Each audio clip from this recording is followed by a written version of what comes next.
सुन पिकअप पर डीजे बनाई गाना भक्ति पहोई झुमाई। सुन पिकअप पर डीजे बनाई गाना भक्ति पहोई झुमाई।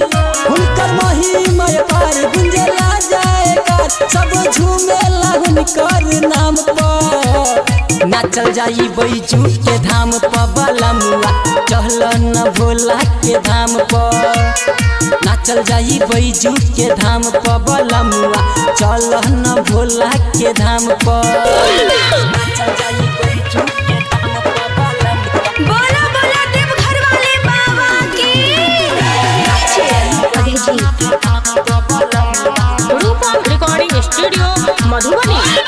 हो कांवर सजा के हो जलवा उठा के हम जाई भोला के दुआरिया नु हो।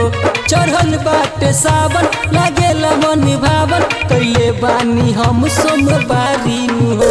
हो कांवर सजा के हो जलवा उठा के हम जाई भोला के दुआरिया नु हो।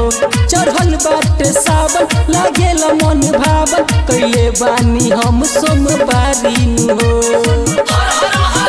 भोले दानी के दर्शन हम कैनी गलबा लेके हम ओकरे चढ़ैनी।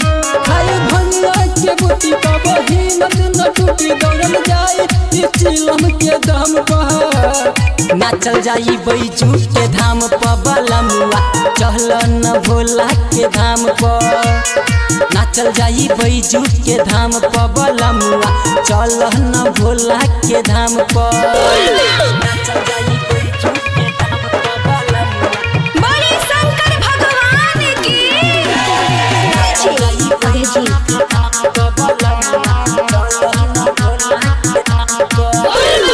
सोनू सतरंग से भजन लिखाई महेश रंगीला से गवाई बहो। सोने सोने सबके चिलम पिया के आ डीजे पर सबके नचाई बहो। सोनू सतरंग से भजन लिखाई महेश रंगीला से गवाई बहो। संगे संगे सबके चिलम पिया के आ डीजे पर सबके नचाई बहो। सब हिला बेला अपन कमरिया छलके दीहन तू गगरिया। हुनकर महिमा पार गुंजला जाएगा सब झूमेला हुनकर नाम पर। नाचल जाई बैजू के धाम पर बलमुआ चहल न भोला के धाम पर। नाचल जाई बैजू के धाम पर बलमुआ चल न भोला के धाम पर।